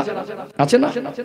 ও ভাই জানেরা, সোনার মানিক যুবকেরা, আব্বার মায়েরা, প্রত্যেকটা বাবা আর মা যদি মনে করে আমার ছেলে মেয়েকে বেনামাজি করব না, নামাজি হিসাবেই গড়ে তুলবো, পর্দা নাসিনা হিসাবেই গড়ে তুলবো, সারা বছরে যদি জলসা নাও দেন সমাজ পরিবর্তন হবে। আর বাবা মা যদি দায়িত্ব ঘাড়ে না নেয়, কোনোদিন 365 দিন জলসা দিয়ে সমাজ পরিবর্তন হবে না। একটু হাতে কলমে এই কথাটা একটু বুঝিয়ে দেওয়া দরকার আছে না নেই? আমরা বাবা মা আমাদের কাছে দুনিয়ায় যা কিছু আছে মাল সম্পদের মধ্যে সব থেকে সন্তানকে দামি মনে করি কি করি না? একটুখানি দেখুন আমাদের সন্তান আমাদের কাছে কত দামি। একটা বাচ্চা যদি অসুস্থ হয়ে যায়, ওই বাচ্চার চিকিৎসার জন্য আমরা আমাদের 5 বছরের জমা করা পয়সাটা হাসি মনে খরচা করে দেই কি দেই না? তাহলে 5 বছরের কষ্টের টাকা বাচ্চার দাম আমাদের কাছে বেশি। ঘরটা ভেঙে গেছে, মনে করেছিল বর্ষা চলে গেলে কাজে লাগবো, 5 বছর ধরে টাকা জমিয়েছে, দিন দেনা করবো না, দুকামরা ঘর করতে যে টাকা লাগে এক জায়গায় করেছি। হঠাৎ আল্লাহ যদি সন্তান অসুস্থ করে দেয়, ওই 5 বছরের জমা করা টাকাটা, এরকম বাপ মা বলে না ছেলে মরে যায় যাক, মেয়ে মরে যায় যাক, টাকা খরচা করবো না, এরকম বলে? মাটির ঘরে থাকবো, ভাড়া ঘরে থাকবো, ভাঙা ঘরে থাকবো, আল্লাহ আমার ছেলেকে যেন সুস্থ করে দেয়, চিকিৎসার জন্য সব বের করে দেয়। তাহলে 5 বছরের কষ্টের টাকার থেকে ছেলের দাম বেশি না কম? বেশি না? এমনও বাবা মা আছে কাছে টাকা পয়সা জমা নাই, হঠাৎ সন্তান কঠিন রোগে পড়ে গেছে, ছেলেটা বাবা মার সামনে মারা যাবে, এটা আব্বা মা সহ্য করতে পারে না। টাকা নাই তো কি হয়েছে, মার্কেটে হয়তো একটা ছোট্ট দোকান, হয়তো বা 10 কাঠা জমিটা সম্বল, ওখানে কিছু রুজি রুটি হয়, ছেলের জন্য মেয়ের জন্য সুচিকিৎসার জন্য ওই 10 কাঠা জমি আর ছোট্ট দোকানটাও একটা সময় বাবা মা বিক্রি করে দেয় কি দেয় না? সম্পদের থেকেও সন্তানের দাম বেশি, অর্থের থেকেও সন্তানের মূল্য আমাদের কাছে বেশি মনে হয়। আবারও দেখবেন এমনও গরিব মানুষ, টাকাও নাই আর সম্পদও নাই, নিরুপায় হয়ে যায়। আমি আমার সন্তানকে নিজের সামনে মরে যেতে দেখবো বিনা চিকিৎসায়, এটা মেনে নিতে পারবো না। নিজের জন্য কারোর কাছে হাত পাতিনি, আজ সন্তান অসুস্থ, নিরুপায় হয়ে গিয়ে মানুষের কাছে হাত পেতে দাঁড়ে দাঁড়ে গিয়ে ভিক্ষা করে, 200 টাকা আমায় সাহায্য করেন, 500 টাকা যদি আমায় দিতেন আমার বাচ্চার চিকিৎসা করতাম। এমনও মানুষ আছে নিজের মান সম্মানটার দিকে না তাকিয়ে বাচ্চাকে চিকিৎসার জন্য মানুষের কাছে ভিক্ষা করে কি করে না? করে কি করে না? আমরা আমাদের সন্তান যখন অসুস্থ হয়, এই অসুস্থতায় কি আমরা কোনোদিন গাফিলাতি করেছি? করিনি। এটা আমাদের দ্বারা সম্ভব হয়েছে না হয়নি? হয়েছে না? দুনিয়ায় একটা মানুষ বেঁচে থাকতে গেলে তার খাদ্যের প্রয়োজন আছে না নেই? আমার বাচ্চা কিভাবে ভালো থাকবে, ভালো খাবে? দেশে কাজ না হলে বিদেশে 4 ঘন্টা মাথার ঘাম পায়ে ফেলা পয়সা নিয়ে ঘরে ফিরি, 8 ঘন্টা মাথার ঘাম পায়ে ফেলা পয়সা নিয়ে ঘরে ফিরি। আব্বা যখন মাটি কুপিয়ে ঘরে ফিরছে, আব্বা যখন চাষের কাজ করে ঘরে ফিরছে, আব্বা যখন রাজমিস্ত্রি জোগাড়ে ঢালাই মিস্ত্রি করে ঘরে ফিরছে, গেঞ্জিটা নিংড়ালে মনে হয় টপ টপ করে ঘাম বের হবে। ওই আব্বা ঘরে ফিরে ওই কষ্টের টাকাটা নিয়ে সোনার মানিক বাচ্চার মুখে, আব্বা মার মুখে, বিবির মুখে যদি একটু হালাল খাবার তুলে দিতে পারে, ওটা ক্ষণিকের জন্য মনে শান্তি হয় কি হয় না? দুনিয়ায় দেখবেন কোনো বাবা মা সন্তানকে খাবার কষ্টে রাখতে চায় না, কোনো বাবা মা সন্তানকে রোগ হয়েছে ফেলে রাখতে চায় না। যেমন জীবন জীবনে চিকিৎসার দরকার হয় কি হয় না, যেমন জীবনে খাদ্যের দরকার হয় কি হয় না, তারা যতদিন না রোজগার করতে পারে এর দায়ভার বহন করে ওর বাবার মা। দুনিয়ায় যেমন খাদ্য জীবনে দরকার হয়, চিকিৎসা দরকার হয়, তেমনি মানুষের জীবনে একটা সময় বলুন তো দেখি, আমরা ছোট ছিলাম, মায়ের গর্ভে থেকে এসেছিলাম বিনা পোশাকে, তারপরে আমাদের জীবনে পোশাক দরকার আছে না নেই? বিনা পোশাকে মানুষের জীবন অতিবাহিত হয় না, বিনা খাদ্যে জীবন অতিবাহিত হয় না। মাঝে মাঝে পোশাক আর খাদ্য আর চিকিৎসা আমাদের দরকার আছে। যতদিন না ছেলে আর মেয়ে রোজগার করতে না পারে এর দায়ভার কার উপরে? বাপ মার উপরে। কোন অন্ধ যদি মানুষ হয়, হাত আর পা যদি নাও থাকে, ওই মানুষটা কি বলেছে আমার ছেলে মেয়েকে জামা কাপড় কিনে দিতে পারবো না, ন্যাংটা হয়ে উলঙ্গ হয়ে বড় হোক, এই কথা কেউ বলে? কোন বাপ আর মা যদি হাত আর পা নাও থাকে, এরকম বাপ মা কি বলে আমি রোজগার করতে পারি না, আমার ছেলে মেয়ে না খেয়ে মরে যাক? বলে? নিজে না পারলে ভিক্ষা করে চেয়ে এনে তার খাবার দেই, পোশাক দেই। এবং একটা সময় মনে করি একটা বাচ্চার কিডনি নষ্ট হয়ে গেলে কেউ না দিলে মা মাঝে মাঝে রাজি হয়ে যায়। হাঁকু দেন না। তাহলে এই তিনটেকে আমরা ত্রুটি রেখেছি। এই পোশাক, চিকিৎসা আর খাদ্য দিতে গিয়ে আমরা আমাদের জীবনের সব কষ্টকে উজাড় করে ওদের পিছনে ব্যয় করেছি। এই তিনটের পিছনে যা ব্যয় করেছি এর 10 ভাগের 1 ভাগ যদি নামাজ শিক্ষার জন্য, কোরআন শিক্ষার জন্য, উজু শিক্ষার জন্য, গোসলের শিক্ষার জন্য আমরা ব্যয় করতাম, আমাদের প্রত্যেকটা বাচ্চা নামাজি হয়ে যেত। যত কি যেত না। আজ 20 বছর তাকে পোশাক দিলেন, চিকিৎসা দিলেন, খাদ্য দিলেন, তারপরে দেখবেন শিক্ষাটাও দিয়েছেন, জেনারেল শিক্ষা। আজকে একটা ভ্যান চালক, সেও চায় যে আমার ছেলেটা শিক্ষিত হোক, যেন ও নিরক্ষর না হয়। আমি নাম সই করতে পারি না, আমার ছেলেরা যেমন এমন না থাকে। করছি, পয়সা লাগবে বাবা, তোর যদি অসুবিধা হয় প্রাইভেটের টাকাটা আমি কালকে দিয়ে দেবো, যে আমি দিয়ে দেবো। একজনের কাছে সন্ধ্যাবেলা গিয়ে বলছে, বাবু 500 টাকাটা ধার দাও না, ছেলের স্কুলের মাস্টারের টাকা বাকি, এখন পড়াবে না, বলছে টাকা না দিলে। তাহলে আমরা হাট্টিমাটিম বাচ্চারা জানতো, ঠাকুর দেন না, হাট্টিমাটিম কবিতা জানতো, শিখেছে। আতা গাছে তোতা পাখি জানতো, শিখেছে। নামটা জানতো, ওটা শিখিয়েছি। তারপরে এবিসিডি শিখিয়েছি আমরা, বাংলা রিডিং পড়া শিখিয়েছি। আমাদের থেকে গালাগালিও শিখেছে, কিন্তু সূরা ফাতিহাটা শিখেনি। আজ আপনি বাবা, 20 বছর ছেলের বয়স, বিয়ে দেওয়ার জন্য মেয়ে খুঁজছেন, ছবি নিয়ে ঘুরছেন। এই ছেলে দেখেছি হিরোর মতো লাগছে, অপদার্থ, নির্বোধ, অযোগ্য, বাবা নামের কলঙ্ক, যদি ওই ছেলেটাকে কলেমা সূরা ফাতিহা শিক্ষা না দেন। মাল দরকার, কি দরকার? দাম বাড়াচ্ছে। আমার মাঝে মাঝে আমি বলি, এখন কিছু মানুষ উপর থেকে বড় লোকের লেভেল ঠিক রেখেছে, ভিতরে ছোট লোকের চিন্তাধারাটা সেই রকম হয়ে রয়েছে। মানুষ যদি দাবি করে নেই মান সম্মান লোক খারাপ বলবে, কোনো দাবি নেই, মনে করেছিল না চেয়ে গুছিয়ে দেবে। আবার অনেকেই লোভ সামলাতে না পেরে গন্ডগোল হতে দেখে এখন ঘটকের সঙ্গে সেটিং করে। ভাই দায়িত্ব কিন্তু তোর, মালমাত্রা যা দেয় যা দেবে বলছে যেন তুই আদায় করে দিবি, লাগে 5000 তোকে দেবো, বলছে না? বলে না? হাঁকু দেন না। ওটা সেটেল আলাদা, ওটা সেটেলমেন্ট আলাদা। আবার কেউ কেউ মনে করেছিল না, এখন সবাই দিচ্ছে, মানে একটা চলন হয়ে গেছে, না চাইলেও দেবে। এখন চাইনি, দাবি করিনি। মেয়ের বাপ গরিব মানুষ, সবসময় হাত ঘাতে একরকম যায় না, মনে করেছিল দেবো 6 মাস 1 বছর পরে যা হোক কিছু ধীরে ধীরে দেবো। এখন মালমাত্রা ঠিক মতো পাইনি বলে বাড়িতে ওই মেয়েটার উপরে বিভিন্ন রকম টর্চার হয় কি হয় না। পাশ থেকে মা একটা ইনজেকশন ফুড়ে দেয়, কচি তোর চাস্তো ভাইটা লেখাপড়া জানে না, দেখতে ভালো না, তোর বাপের কত কি পাকা ঘর, ভালো থাকিস, ভালো খাস, আর চাস্তো ভাইয়ের দেখেছিস ও শ্বশুররা, শুনেছি তোর শ্বশুরের তো কত গরিব মানুষ, সব গুছিয়ে দিল, তোর শ্বশুররা তো ভালো লোক না। একটা ইনজেকশন পুশ করে দিল, মানে উপর থেকে বড় লোক, ভিতরে ভিতরে। এইবারে মেয়েটার উপর টর্চার হয়, এই ছোট লোক তোর বাপ কি দিয়েছে, এমন এমন কথা বলে, শ্বশুর বলে, শাশুড়ি বলে, ননদ বলে, নিজের স্বামী বলে। বাধ্য হয়ে চোখের পানিগুলো চোখেই শুকিয়ে যায়, রাত ভিত কাঁদে। একটা সময় কিছু মেয়েগুলো অসন্তুষ্ট হয়ে কান্নাকাটি করে যখন সামাল দিতে পারে না, তখন রাগে আব্বাকে বলে, কোন কোন আব্বার জমি বন্ধক দিও, জামাইয়ের ঘরে মালমাত্রা হাঁকু দেন না। তাহলে আমাদের উপর থেকে ছোট লোকে আনা, ভিতরে ছোট লোকে আনাটা থেকে গেছে। উপর থেকে আমরা সাদা জামা পরে চকচকে করে বড় লোকে আনা চাল দিয়ে ঘুরলেও গ্রামের মানুষ জানে আমি দাবি করে লেইনি, কিন্তু ঘরের পরিবারে একটা মেয়ে বুঝবে ও শ্বশুরটা কোন কোয়ালিটির ছোট লোক, ও শাশুড়িটা কোন কোয়ালিটির ছোট লোক। এরকম চিন্তারও অনেক বৌমাদের কাছে আছে না নেই? আছে না? এখন বিবাহের সময় কি করছে? ছেলে দেখাচ্ছে, ছেলে দেখেছিস, আপনার ছেলে যদি সূরা ফাতিহা না জানে, ওর জীবনের একদিনের 20 বছরের কোনো দিনের 1 রাকাত নামাজ শুদ্ধ হয়নি। খাদ্য দিতে পেরেছেন, চিকিৎসা দিতে পেরেছেন, তাকে পোশাক দিতে পেরেছেন, ইংরাজি শেখাতে পেরেছেন, অঙ্ক শেখাতে পেরেছেন, হাট্টিমাটি মুখস্থ করাতে পেরেছেন। 20 বছর ধরে সূরা ফাতিহাটা মুখস্থ করাতে পারেননি, এ দায়ভার হুজুরের খেয়াল ঢেলে দেবেন। হুজুর 2 ঘন্টা আমার ছেলেকে নামাজি করে দিয়ে যান, হুজুরের বাপের 14 পুরুষের ক্ষমতা নেই। দায়িত্ব ছিল আপনার। আপনার সন্তানের জীবন পরিবর্তনের ঠিকাদারি জলসা কমিটির বক্তার নয়। জলসা যদি নাও হয়, আপনার সন্তানকে দিনের তালিম দিতে হবে আপনাকে। এই দায়ভার আল্লাহ আপনার উপরে দিয়েছে। আপনি বাবা বাড়িতে আসেন, যে বাচ্চাটার স্কুল কলেজ ইউনিভার্সিটি তখন ভর্তি করা হয় না, বলুন 5 বছর বয়সের আগে আমরা কি বাচ্চাদের স্কুলে বিছানে ভর্তি করি? হ্যাঁ না, করি কি? আপনার ছেলেকে ডক্টর, মাস্টার, ব্যারিস্টার, ইঞ্জিনিয়ার করুন। আমার একটা ভাই, আমার একটা কওমের মানুষ চাকরিজীবী হোক, জেনারেল শিক্ষা দিতে আপনাকে মানা করছে না, জেনারেল শিক্ষারও দরকার আছে। আমি নিজেও জেনারেল যথেষ্ট পড়াশোনা করেছি। সম্মানিত ভাইরা, আপনারা আমার ভাষাভঙ্গি থেকে বুঝতে পারেন, আমি মাঝে মাঝে অনেক সময় মানে শিক্ষিত মানুষ কমেন্ট করে কিছু কিছু বক্তাদের ভাষা ঠিক নেই।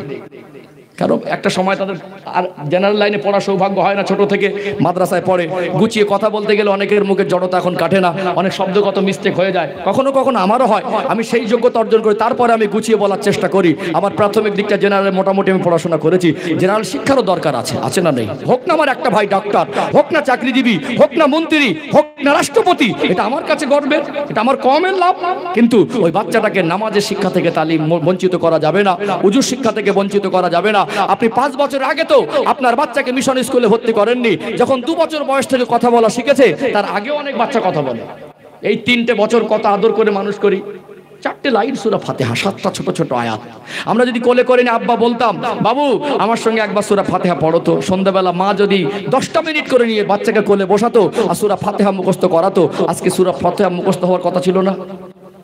একটা খাবার আনেন, লজেন, চকলেট, ক্যাডবেরি আনেন, বাচ্চাকে কোলে নিয়ে বলতেন, আব্বু আমি একবার তাশাহুদটা পড়ছি, আমি একবার কলেমা তৈয়বাটা পড়ছি, আমি একবার কলেমা শাহাদাত পড়ছি, আমি একবার সূরা ফালাক পড়ছি, সূরা নাস পড়ছি, আমার সঙ্গে একবার পড়ো তো। পরে পকেট থেকে খাবারটা বার করে দিতেন। এটা শিখতে হয়, এটা জানতে হয়, এটা আল্লাহ খুশি হয়, এগুলো আমাদের শিখতে হবে। আমরা মুসলমান। ছোট বাচ্চাকে ওই আয়নার মতো পরিষ্কার ওই স্মৃতিতে এগুলো ঢুকিয়ে দিতেন। সূরা ফাতিহা না শিখলে আল্লাহ রাগ করবে, এগুলো কোলে বসিয়ে শেখাতেন। একটা করে লাড্ডু, চকলেট, ক্যাডবেরি দিতেন, ওর মেজাজ হয়ে যেত। আব্বুর সঙ্গে সূরা ফাতিহা মুখস্থ করলে আব্বু আমার খাবার দেয়, হতো না? আমরা আব্বা বলছি, কচি দোকানে জানা বাবা তেরেঙ্গা 2-4টে নিয়ে আয় না, ওই 1 বান্ডিল বিড়ি এনে দে না। এইবারে বলছে, হুজুর আপনি কুচে দেন। হুজুর এসে জলসা ভালো করে দিয়ে যাবে? কশ্চিন কালে কিয়ামত পর্যন্ত হবে না। শিখতে হবে, দরকার আছে না নেই? কিছু কিছু দাদু পোতাদের নিয়ে খুব আদর করে। এটা আমার পোতা, এটা আমার ছেলের ছেলে, এটা আমার বড় ছেলের ছেলে, ছোট ছেলের ছেলে। বাজারে যান, মার্কেটে যান, ঘুরতে যান, এখন তো রোজগার করতে পারে না, ছেলেরা ওই যে হাত খরচা দেয় ওর থেকে বাঁচিয়ে, এটা আমার ছেলে, বাঁচিয়ে একটা বাচ্চা দুটো চকলেট নিয়ে যায়, হয় না? নিজের চা খাওয়া পয়সা থেকে বাঁচিয়ে নাতি পোতাদের উপরে একটা আদর মায়া নেই। সে জড়িয়ে ধরতেন, দাদু ভাই আমার সঙ্গে একবার সূরা ফাতিহাটা পড়ো না, এটা তোমাকে দেবো, হতো না? দাদু ভাই ওই বালিশের তলায় তামাকের ডিব্বাটা আছে, এনে দাও না দাদু ভাই। মাথা চুলকাচ্ছি, জলসা দিয়ে লাভ নেই, জলসা দিয়ে পরিবর্তন হবে না। দায়িত্ব ছিল কার ঘাড়ে? আমার ঘাড়ে। দায়িত্ব পালনে ব্যর্থ আমি, হক নষ্ট করলাম আমি। একটা সময় ছেলেটা অসৎসঙ্গ দোষে পড়ে গাঁজা খাচ্ছে, অসৎসঙ্গ দোষে পড়ে মদ খাচ্ছে, অসৎসঙ্গ দোষে পড়ে একটা মাসে 1 ওয়াক্ত জুমাত নামাজেও যায় না। এইবারে ঠেলে দিচ্ছে, হুজুর আর জলসা কমিটি ঠিক করো। এই চিন্তাধারা থেকে আমাদের বেরিয়ে না আসলে সমাজ পরিবর্তন হবে না। বাবা যদি সন্তানকে মানুষের মতো মানুষ করে, ওই সন্তানকে অস করে বলতে হবে না যে বাবার ভাত দাও, ও এমনি ভাত দিয়ে আসবে। কথা ঠিক না বেটি? আমরা মনে করি দানা ফেলে দেবো আর ফল খাবো। চারা বের হবে, ট্রিটমেন্ট করতে হবে, ফুল হবে, তারপরে ফল হবে। পিছনে একটা খাটনি আছে, কি গো? ধান ছড়িয়ে দিয়েই মনে হয় চাল বাড়িতে ধান কেটে আনেন নাকি? ওই বীজ পাতার জন্য যে ধানটা ছড়িয়ে দেন, ছড়িয়ে দিয়েই মনে হয় ধান কাটতে যান নাকি? কতবার যেতে হয়? আগে বীজটাকে বড় করতে হয়, পানি জমে গেলে ছোটবেলায়, এখন তার মাঠে যাওয়ার সময় হয় না, চাষবাস আসলে কমে গেছে। আগে ওই বর্ষা আসলে পানি ডুবে গেলে কলাটা পচে যাবে, ওটাকে ছেঁচো, ট্রিটমেন্ট দরকার আছে না? তারপরে বীজ পাতা বড় হলো, মাটি তৈরি করো, ওটাকে আবার রুয়ে দাও, আবার আগাছা কুগাছা হলে পয়সা খরচা করে জন ধরে নিড়িয়ে দাও। মানে আমার সন্তানের যদি পরিবেশে নষ্ট হয়, ওকে আবার ট্রিটমেন্ট করতে হবে। ওই ফল আসার আগে আবার একটু জীবাণু যেগুলো খারাপ আছে, যেগুলো পোকা লেগে যায়, সেগুলো একটু বিষ তেল স্প্রে হয় না? হয় না? ঠাকুর দেন না, হয় না? চাষিবাসী মানুষ আমরা একটা সামান্য একটা ধানের শীষ বাড়ি আনতে গিয়ে ছোট থেকে কত ট্রিটমেন্ট করলাম, আর জন্ম দিয়ে মনে করলাম ছেলের বিয়ের সময় মাল মারবো, আর মনে করবো নামাজ কালানোর দরকার নেই, ও জলসা গ্রামে হবে, হুজুর এসে ভালো করে দিয়ে যাবে। এতে সমাজ পরিবর্তন হবে না। দায়িত্ব আমাকে আপনাকে নিতে হবে। ইনশাল্লাহ দেখবেন প্রত্যেকটা বাবার মা যদি মনে করে আমার ছেলে মেয়েকে 5 বছর বয়সের আগে কোমের উপরে 5টা সূরা মুখস্থ করিয়ে দেবো, তাশাহুদ, দরুদ শরীফ, দোয়া মাসুরা, দোয়া কুনুত, এগুলো না শিখলে নামাজ হতে হবে? ঠেহাকু দেন না। তাহলে যারা শিখিনি, যারা জানে না, যারা বোঝে না, এ দোষ কার? জলসা কমিটির না বক্তার? ভাইটা তো সাহস করে বলেছে, অনেকে বলে না। রাগ করছেন আমার আলোচনায় নাকি? কথা ঠিক বলছি না ভুল বলছি? অঙ্কটা শেখাতে পারলেন, এটা কেন পারলেন না? আমি সব সন্তানকে আলেম করতে বলছি না, হোক না ডক্টর মাস্টার, ওকে কেন আপনি নামাজের শিক্ষা থেকে বঞ্চিত করেছেন? এখন ইসলামের ভিত অন্তরে না থাকার কারণে আজকে অনেক শিক্ষিত মানুষ ইসলাম বিদ্বেষী হয়ে যাচ্ছে। এখন চাকরিজীবী মানুষ তার স্ত্রীকে, মেয়েকে নিয়ে একটা অর্ধনগ্ন ছবি ফেসবুকে ছাড়ছে না, দেন না। তাহলে বাবা মাকে চেষ্টা করে শিক্ষিত করেছে, ডিগ্রি অর্জন হয়েছে, ওর ভিতরে ইসলামের শিক্ষার অংশটা কম, ওর জীবনের সঙ্গে আল্লাহ রসুলের সম্পর্কটা কম, যার কারণে ও শিক্ষিত হয়েছে কিন্তু প্রকৃত মানুষ হতে পারেনি, প্রকৃত দিনদার হতে পারেনি, পরেশগার হতে পারেনি। একটা হলো তালিম, আর একটা হলো তারবিয়াত। একটা হলো শিক্ষা, আর তার সাথে সাথে প্র্যাকটিক্যালে আদর্শবান হিসেবে গড়ে তোলা। কথা ঠিক না বেঠিক? আমরা ছোটবেলায় মাদ্রাসায় পড়ার জীবনে মনে করতাম কিছু কিছু ছেলের স্মৃতি ভালো, তার যোগ্যতা ভালো, তার রেজাল্ট ভালো, কিন্তু পাপিস লেগেছে। কি গো, আলেমদের মধ্যে ভালো খারাপ আছে না নেই? আলেমদের মধ্যে যারা ভালো ফারিস্তাদের থেকে ভালো, আর আলেমদের মধ্যে যারা বদমাশ শয়তানের থেকেও নিকৃষ্ট। একটু হ্যাঁদান আছে না নেই? আমি থুতু উপরে ফেললে আমার গায়ে পড়বে। সমাজে দেখি কষ্ট হয়, একটা আলেমের খারাপ আচরণ হলে, আলেমের চিন্তাধারা খারাপ হলে সমাজের মানুষের কাছে দৃষ্টিকটু বেশি লাগে। গ্রামের একটা ছেলে কারোর দরজা ঠেলে ধরা পড়বে, অত মাথা ব্যথা নেই। একটা আলেম যদি একটু কারোর দিকে আর চোখে দেখে, সেটা মানুষের কাছে অনেক নজরে পড়ে না? তারপরে দেখবেন তালিম আর তারবিয়াত, তালিম আর তারবিয়াত, শিক্ষার সাথে সাথে আদর্শবান হিসেবে গড়ে তোলা। শিক্ষার সাথে সাথে আদর্শবান হিসাবে আপনি স্কুলে পাঠিয়ে দিলেন, মাদ্রাসায় পাঠিয়ে দিলেন, হবে না। ওর সঙ্গে সঙ্গে আপনাকে খেয়াল রাখতে হবে তার ভিতরে কতটা খারাপ আদর্শ আসছে, সেগুলোকে আপনাকে ভালোবেসে ভালোবেসে বলে বলে আদর করে, কখনো শাসন করে আপনাকে সেইভাবে মানুষ করতে হবে। দরকার আছে না নেই? আল্লাহ আমাদের বোঝার মতো তৌফিক দান করেন, বলেন আল্লাহুম্মা আমিন। তাহলে আজকে আরেকটু আগে বাড়বেন ইনশাআল্লাহ। অসুবিধা হচ্ছে আলোচনায়? এগুলো বাস্তব বললাম না বাস্তব বললাম? আজকের আব্বা যদি ছেলের সামনে বিড়ি খায়, একটু হাহু দেন, কিরকম লাগে? আজ বাপ বেটা সব বলতে, বাপ বেটা ভাই ভাই, কে আদর্শ খারাপ হয়ে যায়নি? আমাদের শিক্ষিত করেছি কিন্তু আমরা তালিম দিয়েছি, তারবিয়াত দিতে পারিনি। যে কথা বলছিলাম, ওই আমাদের মাদ্রাসার ছাত্রদের মাঝে শিক্ষকতা, মানে শিক্ষকতা জীবনও দেখেছি এবং পড়াশোনার জীবনও দেখেছি। রেজাল্ট ভালো কিন্তু আদর্শ ভালো ছিল না। হুজুরদের কথা মানতো না, হুজুরদের কথা শুনতো না, হুজুরদের কথা নিত না। এখন দেখি কিছু কিছু আমার সাথী সঙ্গী, নাম করলে তো খারাপ, কি গো, নাম বলা তো উচিত না, কিছু সাথী সঙ্গীকে দেখি রেজাল্ট ভালো ছিল, পড়াশোনায় ভালো ছিল, কিন্তু তারা ঠিক লাইনে নেই। কিসে নেই? যেখানে থাকার কথা ছিল সেখানে নেই। কিসের কারণে? তারবিয়াতের অভাব, আদর্শ শিক্ষার অভাব। শিক্ষিত হও, আদর্শ শিক্ষা, ইসলামের মতো উত্তম আদর্শ শিক্ষা পৃথিবীতে আর কিছু হতে পারে না। আমরা বাবা মা, প্রত্যেকটা বাবা মা প্রতিজ্ঞাবদ্ধ হই, আমার ছেলে আর মেয়েকে আমি আদর্শবান হিসাবে গড়ে তুলবো। ইনশাআল্লাহ আমাদের প্রত্যেকটা সন্তান নামাজি হিসাবেই বড় হবে। কথা ঠিক না বেঠিক? সেইভাবে যদি বাবা মা দায়িত্ববান হতো, গড়ে তুলতো, আজকে ওই মেলার দোকানদার গুলো বসে বসে মাছি মারতো, ইমানদার গুলো এখানে সেই বসতো। কি ঠিক বলছি না ভুল বলছি? এই ছেলেগুলোর মধ্যে তো কেউ না কেউ আছে, এদেরকে জোর করে ধরে এনেছে, আর ওদেরকে জোর করে ধরে আনতে যাবেন, তাও আনা মুশকিল হবে, একটা হলো পাখি, ছোট একটা পাখি প্রাণীকে ছোট থেকে খাইয়ে ওকে পোষ মানিয়ে যখন খাঁচা থেকে ছেড়ে দেওয়া হয়, তারপরে উড়ে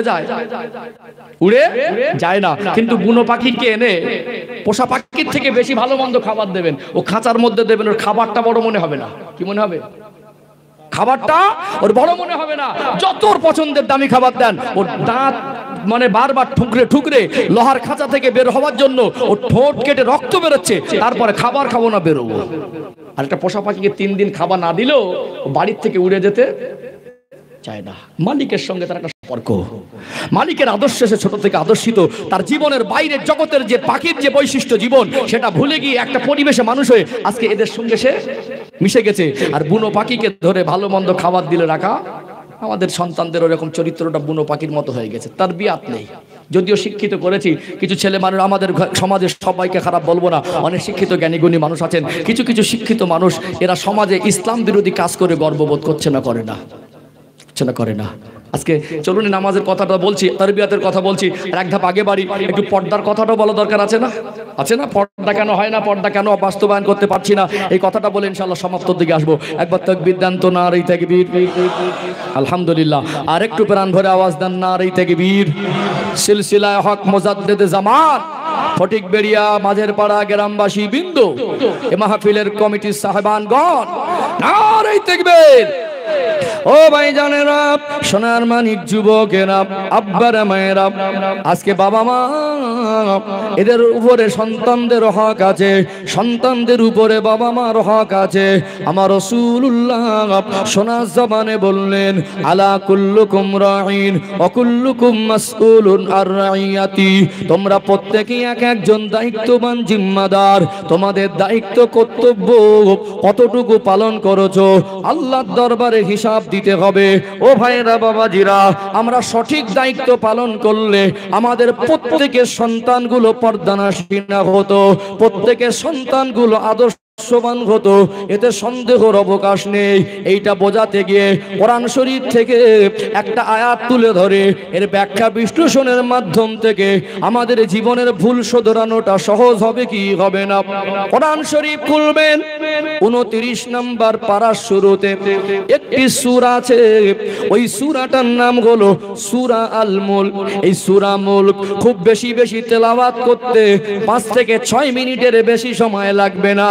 প্রতিনিয়ত যদি দুনিয়ার কোন ইমানদার মুসলমান এশার নামাজ আদায় করে সূরা মুলক তেলাওয়াত করে, আমার রাসূলুল্লাহ সোনার জবানে বললেন, ওই সূরা মুলক তেলাওয়াতকারীকে আমার আল্লাহ কবর জগতে কবরের আযাব থেকে নাজাত দিয়ে দেবে।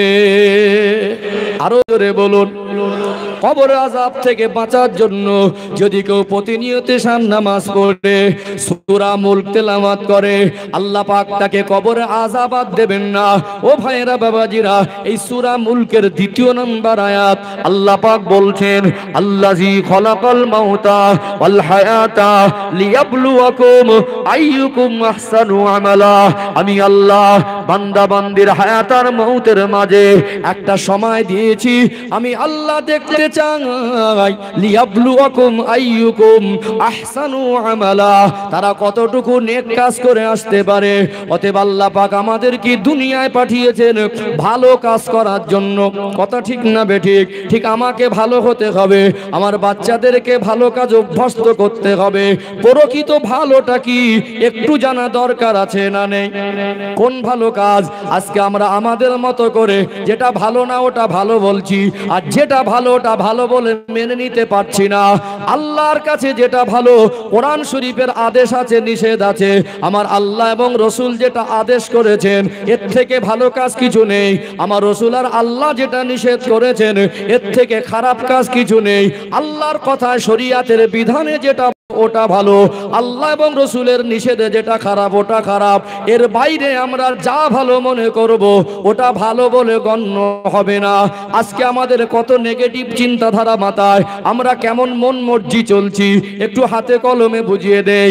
একটা সন্তানের যদি 14-15 বছর বয়স হয়, ছেলেটা এখন লেখাপড়া শিখছে, রোজগারের বয়স হয়নি, একটা গেঞ্জি বা জামা দরকার। আব্বার কাছে বলল, আব্বা আমাকে পয়সা দেন, একটা গেঞ্জি বা জামা কিনবো। আব্বা কষ্ট করে ভ্যান চালিয়ে মাটি কাটা কাজ করে সারাদিন ঘরে কষ্ট করে ঘরে ফিরেছে। ওই 500 টাকাটা হালাল টাকা, একটা জাররা পয়সার ভিতরে হারাম কিছু নেই। ছেলেটার আবদার মেটানোর জন্য ওই আব্বা 500 টাকা দিয়ে দিল। ওই টাকা দিয়ে মার্কেটে গিয়ে একটা গেঞ্জি বা টি শার্ট কিনলো।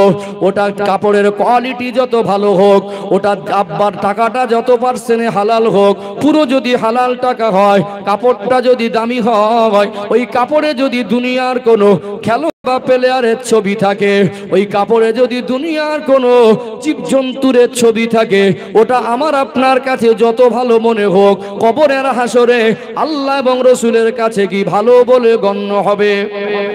হবে কি? আমরা ওই জামাটা কিনে দিয়ে মনের মধ্যে খুশি হয়, অবশ্যই খুশি হবে। আব্বার কষ্টের টাকা, বাচ্চাকে জামা কাপড় কিনে দিলে খুশি হয় না? এটা আল্লাহ আব্বা আমার অন্তরটা এরকম নিয়ামতই করেছেন। এখন ওই পোশাকটা পরে ছেলেকে বলছে, কোচি তোকে হেভি মানিয়েছে, বন্ধু বান্ধব বলছে তোকে হেভি লাগছে। আচ্ছা, ওই ভালোর কোনো মূল্য আছে?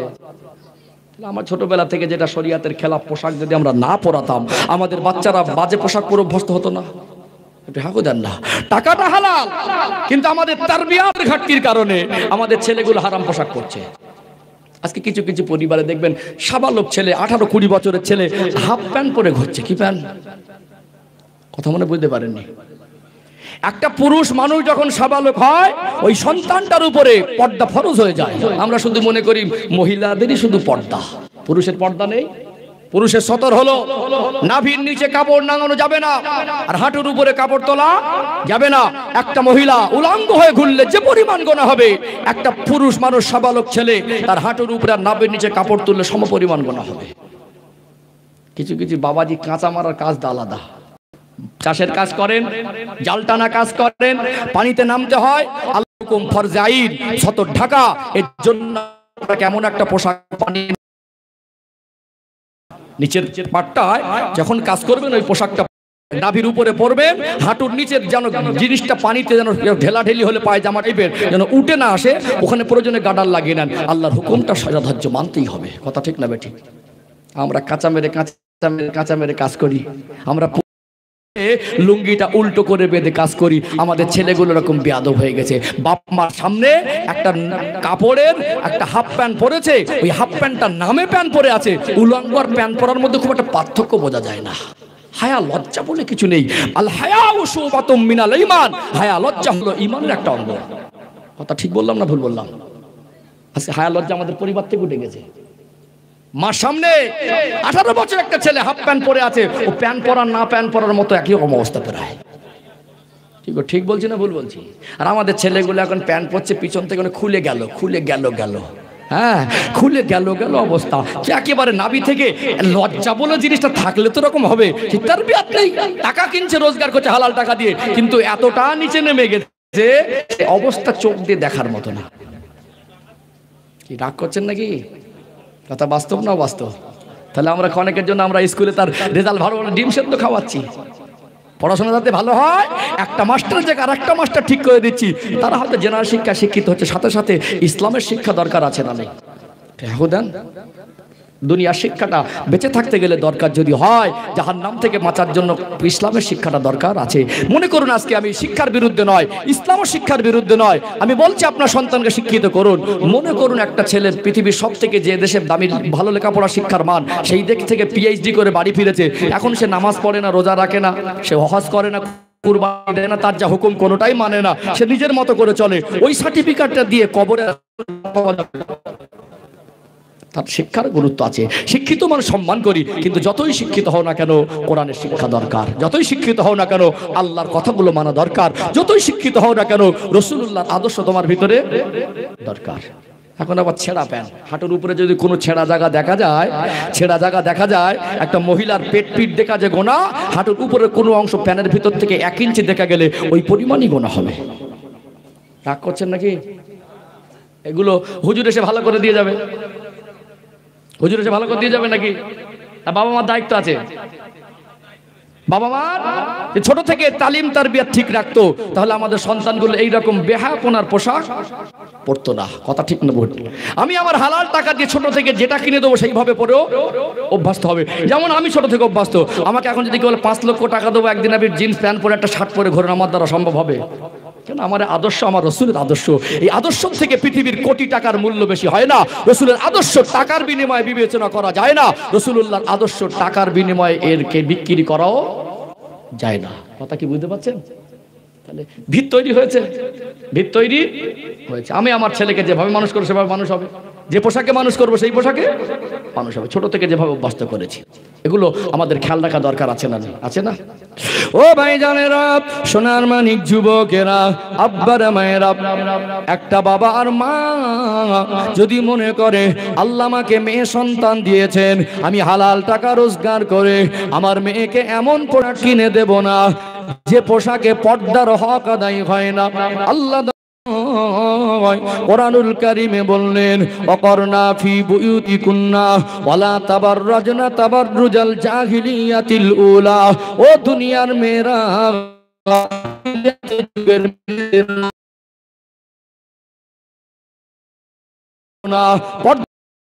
আইন করে দিয়েছেন। এখন আপনার মেয়ে আর একটা ছেলে আর একটা ছেলের বিবাহ হবে, মেয়েটা বলছে আমার একটা ভাই আর আমি একমাত্র একটাই বোন, আমার ভাইয়ের বিয়েতে আমি না গেলে বিয়ে হবে না। জেদ করে যাচ্ছে কি যায় না, পয়সা আছে, আব্বার রোজগার আছে, সমাজের বিশিষ্ট মানুষ হিসেবে পরিচিত, সমাজের সম্মানী মানুষ হিসেবে পরিচিত, বাড়িটা চকচকে ঝকঝকে হলেও ওই বাড়ির ভিতরে পরিবারের মধ্যে ইসলামিক আদর্শ খুঁজে পাওয়া যায় না। মেয়েটা বলছে আপনি টাকা দেন, আমি শপিং মলে গিয়ে নিজের মতো পছন্দ করে কিনবো। বিয়ে বাড়ি যাবে, একটা বাপের একটাই মেয়ে আর একটা ছেলে, ভাইয়ের বিয়ে খেতে যাবে বরযাত্রী হিসাবে 4000 5000 টাকা। টাকাটা যদিও হালাল হয়, একটা লেহেঙ্গা কিনেছে, একটা দামি পোশাক কিনে এনেছে, ওই পোশাকটা স্কিনের সঙ্গে টাইট, ওই পোশাকটা পরার পরে শরীরের অঙ্গ প্রত্যঙ্গ সৃষ্টিগত আল্লাহর বৈশিষ্ট্য এগুলো সব অনুমান করা যায়। ওই পোশাকটা পর্দার খেলাফ। ওই পোশাকটা কিনে এনে আগের দিন নিজে পরেছে, 18 বছরের সাবালিকা মেয়ে, মাথায় ওড়না নেই, বুকে ওড়না নেই, একটা 5000 6000 টাকার পোশাক পরে দাদুর কাছে গিয়ে বলছে দাদু কালকে বিয়ে বাড়ি, আপনিও যাবেন আমিও যাব, কেমন লাগছে? দাদুর 50 বছর প্লাস বয়স, দাদু 18 বছরের ওই ছেলের ঘরের মেয়েটাকে দেখে বলছে তোকে তো হেভি লাগছে। কে বলছে? দাদুর চোখে ওড়না ছাড়া একটা স্কিন টাইট পোশাক পরে দাদুর চোখে হেভি লাগছে, বিয়ে বাড়ি পর পুরুষের চোখে কিরকম লাগবে? এবার বল হুজুর ভালো করে দাও।